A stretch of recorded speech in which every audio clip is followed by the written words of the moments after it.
Oração. Senhor nosso Deus, Pai, damos graça, Pai, por esta oportunidade, Senhor. Abençoa cada um que chegou até aqui, Senhor, com seus esforços, Pai. Ó Pai, que o Senhor, ó Pai, nunca deixou ninguém sair de mão vazia da Tua presença. O Senhor nunca deixou aquela multidão sair com a barriga natural vazia. Nós viemos, Pai, com a nossa barriga espiritual aqui, para nos nutrir da Tua palavra, Pai. Porque a Tua palavra é o tônico para a nossa alma. A Tua palavra é tudo para nós. Pedimos a Tua bênção, no nome de Jesus Cristo, Teu Filho amado. Se faça presente aqui neste lugar, Senhor. E que o Senhor tenha liberdade, Senhor, em batizar, curar, salvar, libertar. Ó Deus, Tu é o mesmo ontem, hoje e sempre será. Jamais mudará. Como Tua palavra diz, os seus anos nunca acabarão. No nome de Jesus Cristo, amém. Eu convido os irmãos a abrir. Louvado seja Deus. 1 Coríntios 14, a partir do versículo 9. Ou só o 9 e depois o 19.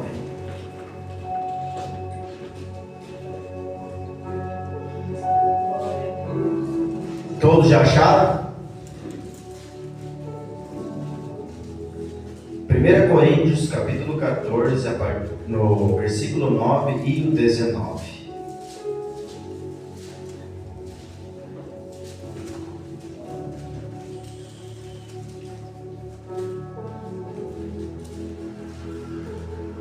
Assim também, vós, se com a língua não pronunciarem palavras bem inteligíveis, como se entenderá o que se diz? Porque estareis como que falando ao ar. Versículo 19. Todavia eu antes quero falar na igreja 5 palavras na minha própria inteligência, para que possa também instruir os outros do que 10.000 palavras em línguas desconhecidas. Deus abençoe os irmãos, cada um pode tomar o seu lugar. Irmãos, essa escritura aqui, João Ferreira de Almeida, ele tinha 14 anos quando ele leu essa escritura aqui. E ele morava no norte de Portugal, e na sua época, Roma tomava conta de Portugal. Se você lesse o Pai Nosso numa língua comum do povo, você era preso, você era contido, você era levado à sentença, e seus filhos também eram presos, por você apenas ler o Pai Nosso numa linguagem comum. Era proibido a tradução da Bíblia. E quando João Ferreira de Almeida leu 1 Coríntios 14, porque ele desde pequeno, tem pessoas que nascem com dons, com talentos, e ele tinha isso de conhecer outra língua, e ele já podia ler o grego, latim, hebraico, e quando ele se deparou com 1 Coríntios 14, pois ele era de uma família religiosa, no versículo 9, ele disse: mas então como que estarei como que falando ao ar, se eu não falar palavra que o povo me entenda? O próprio Paulo disse que prefiro eu falar 5 palavras na minha própria inteligência do que 10.000 em língua desconhecida.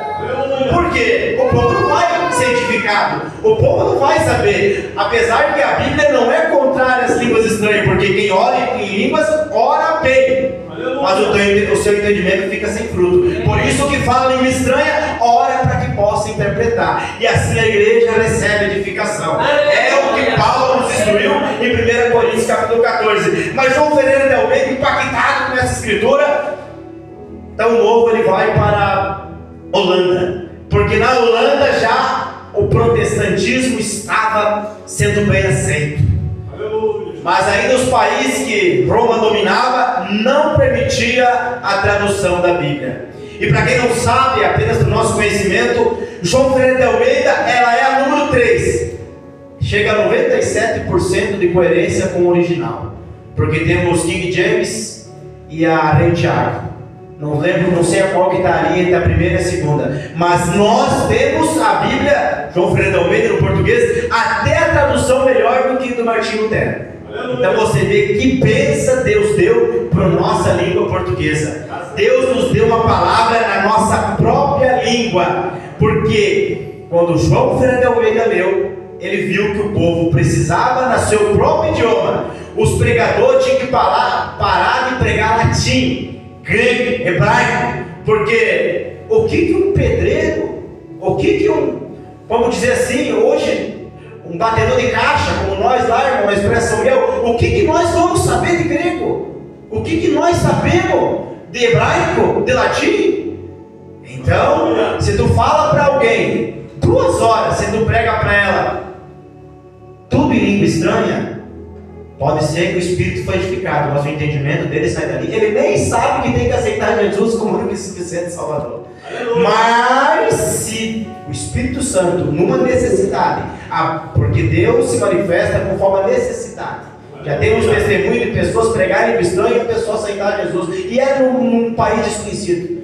Mas agora a Bíblia tinha que vir para a nossa linguagem, para que nós sabêssemos a vontade de Deus. E a vontade de Deus está em Sua palavra. E as promessas que nós temos é em Sua palavra. Jesus se alegrou muito quando ele viu aquela fé em um gentil, em Mateus 8, versículo número 8, quando aquele centurião disse: apenas uma palavra e o meu criado sarará. Jesus se alegrou com aquilo, porque há pessoas que você cita mais de 10 capítulos e versículos de promessa, e aí ele baixa a cabeça e diz: mas será que é para mim? Sim, é para você.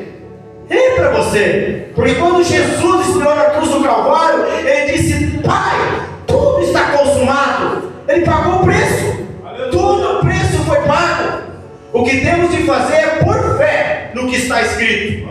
E Jesus foi o exemplo dos exemplos. Temos profetas, apóstolos como nosso exemplo, mas o maior exemplo é Jesus Cristo. E Paulo diz em 1 Coríntios 4,16, 1 Coríntios capítulo 11: sede imitadores de mim, como eu de Cristo. Aleluia. E em Mateus capítulo 4, onde Jesus sai do jejum de 40 dias, que ele estava sem comer, sem beber. Aí você me pergunta: mas como é que um homem, porque Jesus era plenamente homem, mas também era plenamente Deus, mas como é que um homem fica sem comer, sem beber? Também Moisés ficou quando foi receber os decálogos. 40 dias sem comer e sem beber. Aí você fala: como isso? Deus é sobrenatural. Deus ninguém entende. Como ela cantou aqui, ninguém explica Deus, mas a gente crê em Deus. É impossível a nossa mente humana entender Deus, mas a fé, como grão de mostarda, que não está no tamanho, mas está na qualidade. Porque muitos dizem: mas não é o tamanho, é a qualidade. Porque o único grão que não pode ser utilizado é o grão de mostarda. Porque se tu vai pelo teu sintoma, ou talvez porque a medicina diz, essa doença não tem cura. Mas se a fé com o grão de mostarda está ali, tu vai para Salmo 101, versículo 3: o Senhor perdoa toda a tua iniquidade e sara toda a tua enfermidade. Então, se debaixo do sangue de pote de boi, Deus sempre curou, sempre ressuscitou, sempre salvou. E hoje, Hebreus 9, versículo 14: debaixo de uma aliança, não de sangue de pote de boi, mas do sangue de Jesus Cristo. Então você vê em que tempo nós vivemos. A qual o escritor aos Hebreus, capítulo 11, diz que eles almejaram viver esse tempo. Mas nós vivemos esse tempo, aonde se difere muitas crenças. Apesar que nós temos a Bíblia, a mesma que você tem, a mesma que eu tenho. Embora muitas religiões, elas são passadas apenas oratoriamente, elas não têm onde se basear. Elas não têm, mas mesmo assim elas não se diferem. Elas falam o que o outro fala. Por isso em 1 Coríntios 1, Paulo diz que haja em vós o mesmo parecer. E para isso nós temos uma Bíblia para comparar. Onde em Gálatas 1, capítulo 1, versículo 8, ele diz: mesmo que nós mesmos, ou o anjo do céu, nos anuncie além do que tenhamos ensinado, seja ele amaldiçoado ou anátema. Então você vê a segurança que você tem nas Escrituras. E Jesus, o exemplo dos exemplos, em Mateus capítulo 4, quando Satanás vem investir ele, porque o diabo sempre vem com a Escritura mais isolada. Aleluia. Ele cita para Jesus Salmo 91: ele não cuidará dos seus pés para que não tropece, mas não tentará o Senhor teu Deus. Então, Jesus, ele era 100% palavra. O diabo, ele tem partes da palavra, porque ele conhece, ele tem conhecimento. Ezequiel 28, Isaías 14, descreve que nada foi escondido dele. Por isso que você nunca subestima o diabo. Você só está na autoridade para vencê-lo quando está atrás da palavra de Deus. Quando você diz como Jesus, está escrito, Satanás. Ah, mas eu estou no sintoma. Não é o que eu sinto, é o que eu creio. Às vezes você passa por certos problemas que você, eu não sinto que eu sou salvo, mas diz que eu fui salvo. Não é o que você sente, é o que você crê. Por isso que eu estava aqui pensando, nós temos um país livre para adorar a Deus a hora que nós quiser, como Mateus 6,6 diz: entra no teu aposento, fecha a porta do teu quarto, entra ali e fala ao Deus em secreto, e ele que te vê em secreto recompensará você publicamente. E nós temos essa liberdade, graças a Deus, por enquanto nesse país, porque o dia de amanhã pertence a Deus. Basta cada dia o seu mal, Jesus falou. Então, dizendo isso, uma senhora em um país onde era proibido, eles tinham que enterrar a Bíblia, depois tirar, ler, fazer o culto, e assim era a vida deles. E essa neta, ela conta o testemunho da sua avó, e ela tinha seus 10, 11 anos, e a sua avó era só a neta e ela, a sua avó. Ela fechava toda a casa quando ela ia orar, porque se pegasse ia preso. E ela conta a sua neta que ela fechava toda a casa e ela com medo, mas quando o pastor falou ali entrar no Santo do Santo, quando ela ia entrando no Santo do Santo, irmão, ela esquecia a autoridade, ela esquecia tudo. Ela entrava assim, minha avó começava a glorificar alto. Aleluia! Com a casa tudo fechado, não adiantou o que ela fechar a casa, ela começa a louvar a Deus em voz alta. Irmão, porque quando tem algo de adorador ali dentro, irmão, nada pode ter um hino que fala matar um adorador. Aleluia! Nunca puderam matar a adoração de Jó, e aquilo foi Deus que permitiu, porque Deus sabia a estrutura que Jó tinha. Agora, dito isto, eu gostaria de Ezequiel capítulo 14, a partir do 12. Ezequiel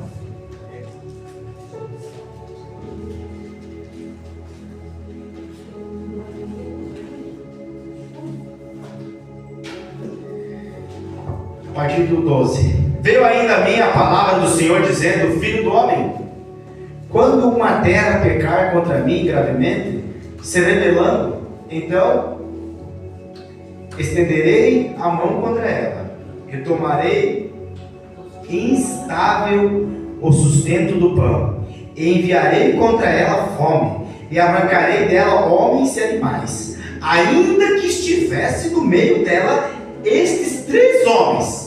Deus dando testemunho de homens deste calibre: Noé, Daniel e Jó. Eles pela sua justiça livrariam apenas a sua alma, diz o Senhor Jeová. Aí você diz assim, aí para nós entender, Deus coloca esses 3, e esses 3 ele salvaria, mas o resto não. Aleluia. Aí você diz que calibre tinha Noé. Tu pega Gênesis 6, versículo de número 22. E Noé fez tudo quanto o Senhor lhe mandou. Aleluia. Tu vê que coisa, por que Deus podia citar Noé? Porque Noé não foi teimoso. O projeto da arca era de Deus. A Bíblia nem fala que não era carpinteiro, não era alguma coisa, mas ele apenas seguiu o que Deus disse. Quando Deus escolheu aquela árvore chamada Cúfer, que é muito fraca, cheia de poros, ele não questionou Deus, ele apenas fez, mas depois Deus mandou betumar aquilo. Então você vê que ele fez tudo quanto o Senhor lhe mandou. Então por isso Deus podia citar ele. Agora vamos para Daniel, outro homem de calibre. Em Daniel capítulo 6 sai uma ordem, porque aqueles queriam o mal dele, para que em 30 dias não houvesse oração, não pedisse nada no seu rei. E o rei, não sabendo daquilo que era contra Daniel, assina o decreto, porque eram os inimigos de Daniel, inveja, sempre contra Daniel. Mas Daniel não deixou de orar a Deus. Aleluia. Mesmo com aquela proposta que ele ia para a cova dos leões, quem eles pegasse, não importasse quem, porque eles sabiam que Daniel por 3 vezes ao dia orava ao Senhor. O salmista no Salmo 119, ele adorava a Deus 7 vezes ao dia, e Daniel orava 3 vezes ao dia. E Daniel não deixou aquilo se abater, por isso que ele é citado por Deus aqui. Ele não temeu a cova dos leões. E às vezes as pessoas têm vergonha do Evangelho, é porque elas nunca souberam o que é o Evangelho. O Evangelho em Romanos capítulo 1, versículo de número 16 diz que o Evangelho, não me envergonhe do Evangelho de Cristo, pois é o poder de Deus e salvação para todo aquele que nele crê, primeiro do judeu, depois do grego. Então você vê que o Evangelho é poder. O Evangelho ele não é palavras persuasivas. Em 2 Coríntios 3, versículo 6, Paulo diz que ministro de uma nova aliança, não da letra, mas do Espírito. Então você vê que o Evangelho é poder de Deus. E as pessoas se envergonham de se identificar com as Escrituras. Se envergonham. É porque na verdade, quando a pessoa vem para o Evangelho, eles esquecem que Jesus disse para os discípulos: fique lá, Lucas 24, a partir do 45, fique lá em Jerusalém, até que do alto seja revestido de poder. Em Atos 1, versículo 8, vai dizer que eles tinham que ser cheios da virtude do Espírito, e então serão minhas verdadeiras testemunhas até os confins da terra. Então você vê que sem o Espírito Santo não tem testemunha. É por isso que é um monte de crente fraco. E outra coisa, Romanos 10,17, de sorte que a fé vem de ouvir, e ouvir a palavra de Deus, mas não dão valor.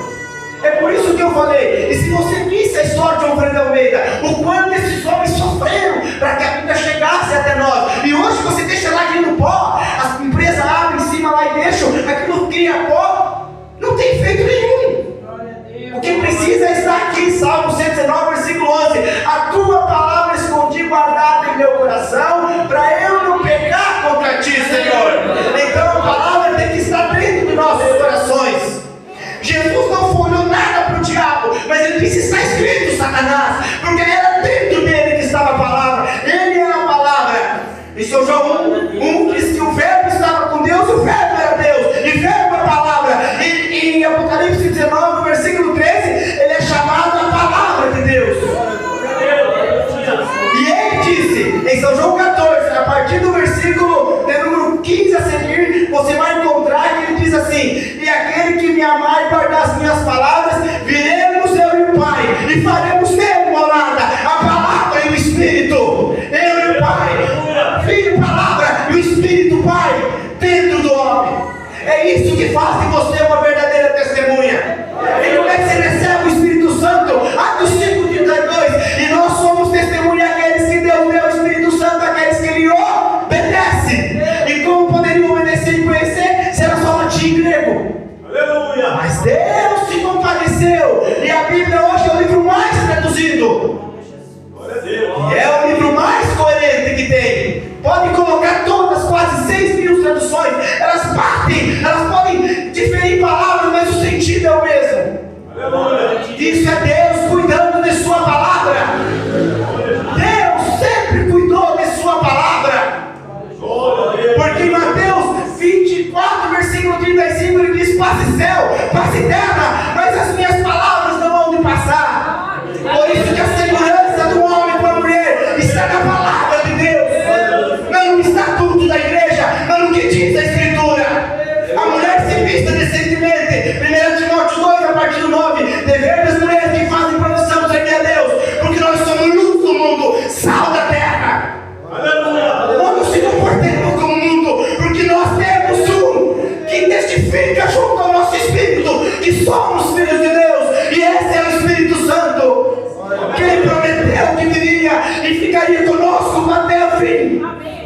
E é Ele que virá e nos levará ao mar um dia. Por isso que esse Espírito Santo se alimenta do quê? Da palavra. O Espírito Santo se alimenta da palavra. Por isso que a fé, você diz: eu vou para a igreja, mas não vejo milagre, é porque você não se alimenta da palavra. O nosso culto não começa aqui, ele começa em casa. Em espírito, você louva a Deus. Paulo chega a dizer: canta em espírito, vive em espírito, ore em espírito. Colossenses capítulo 3 a seguir: se já ressuscitaste com Cristo, andai e pensai nas coisas que são de cima. Porque todas as coisas aqui na terra são temporais, elas passam, mas a que faz a vontade do meu Pai permanece para todo sempre. E onde está a vontade do Pai, está em uma palavra expressada. A Bíblia é expressada a vontade de Deus. Só que Evangelho é Marcos 8, a partir do 34, aquele que não negar a si mesmo não é digno de mim. Isso não fui eu, foi Jesus quem falou. Em Lucas 14, a partir do 26, ele diz que tem que ter a sua vida por expressada. Glórias a ti, Senhor. Tu pensa que um país onde eles perseguem os irmãos, você não tem que ter tua vida expressada, porque a qualquer momento você pode ir para a forca, a qualquer momento você pode ser morto, mas se você tem a sua vida por expressada e a Cristo por ganha. Em Filipenses 1, 23, Paulo não estava preocupado. Para mim, o viver é Cristo e o morrer é ganho, é lucro. Irmão, o crente não tem medo da morte. Se você tem medo da morte, alguma coisa está errada contigo. Aleluia. Paulo não viria a hora de desencarnar, não vejo a hora de estar com o meu Senhor. Há uns que não creem que o homem é trino, mas o homem é trino, corpo, alma e espírito. Tessalonicenses capítulo 5. Esteja íntegro com Deus, no corpo, na alma e no espírito. E é Deus que nos batiza nesses três áreas da nossa vida. É batismo com o Espírito Santo na carne, cura divina. É batismo com o Espírito Santo no espírito. É a emoção, é a alegria de servir a Deus. E o batismo na alma é fé. Fé para vencer o mundo. Fé para vencer as concupiscências da carne. Eles acham que é loucura nossa servirmos a Deus, ou não vamos no bar, não vamos no jogo. A nossa alegria está no Salvador, está em Deus, que veio na cruz e que mostrou o seu amor por nós. E não foi um amor qualquer, ele veio sabendo do seu destino, e ele orou no Getsemane e disse: Pai, se possível, afasta de mim esse cálice, todavia cumpra em mim a sua vontade. E é assim que tem que ser com nós também. Só que como a mesa está farta, a gente sabe. Eu tenho 30 anos, sou muito velho, mas no meu tempo não tinha tanta fartura em Chapecó.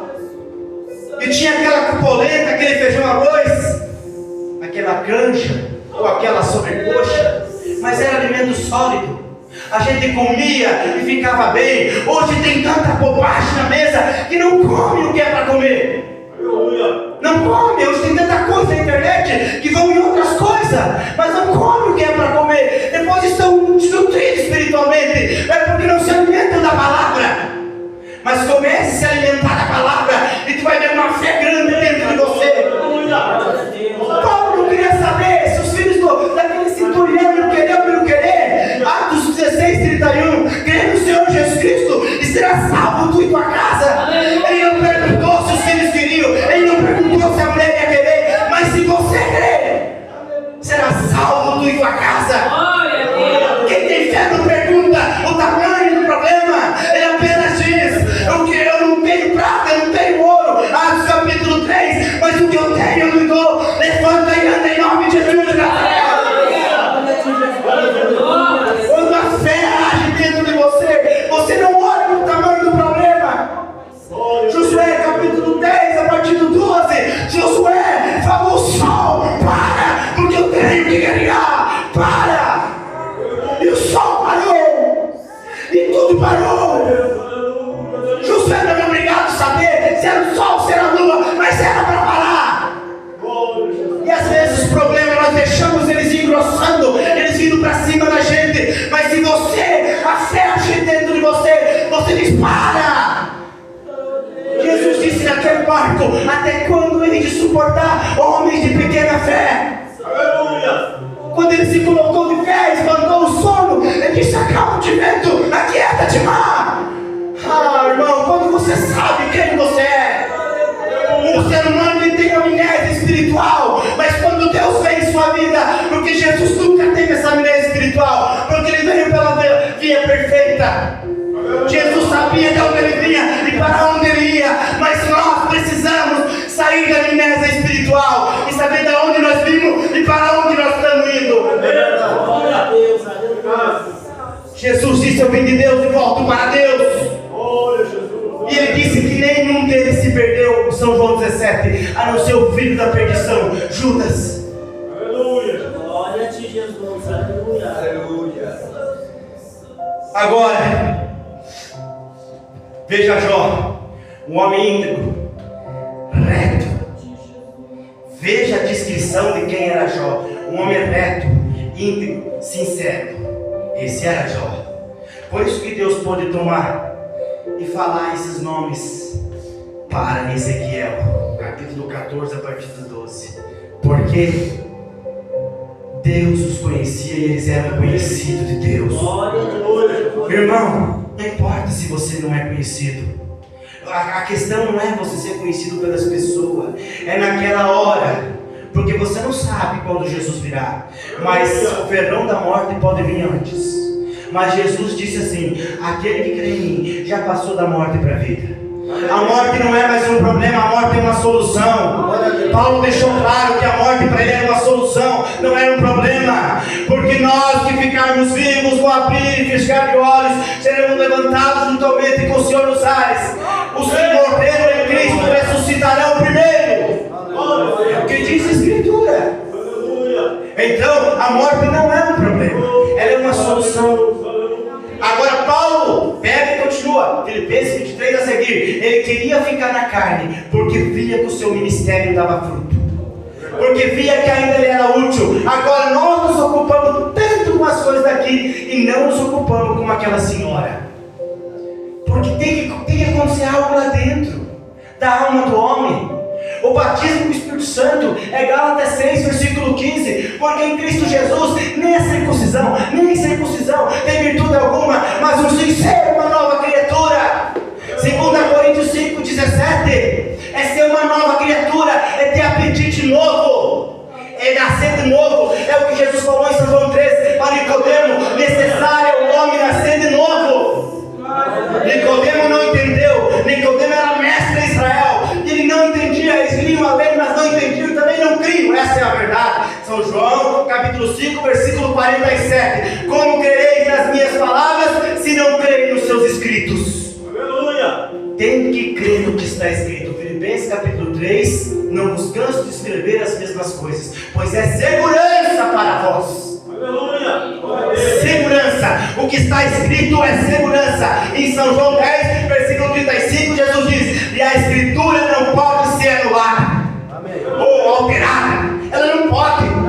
Não é a Bíblia que tem que mudar para nós, não, é nós que tem que. Nós tem que nascer de novo. Porque agora vem uma teologia aí dizendo que nós temos que aceitar homem com homem, quando Deus fez macho e fêmea. É o que diz a Escritura. Deuteronômio 18, 22: não te deitará com o homem como se fosse mulher, pois abominação é o que diz as Sagradas Escrituras. Aleluia. Já encerrando, a prova que você crê na Bíblia e nas Escrituras. Lucas 14, 35, Jesus diz: quem tem ouvido, ouça. Ouça, quem tem ouvido, ouça. Aí você diz: a fé vem de ouvir a palavra de Deus, tudo bem. Mas tem mais aí. Mateus capítulo 7, versículo de número 24 a seguir. Aquele que ouve as minhas palavras e as pratica, assemelhado ele ao homem prudente que edificou a sua casa sobre a rocha.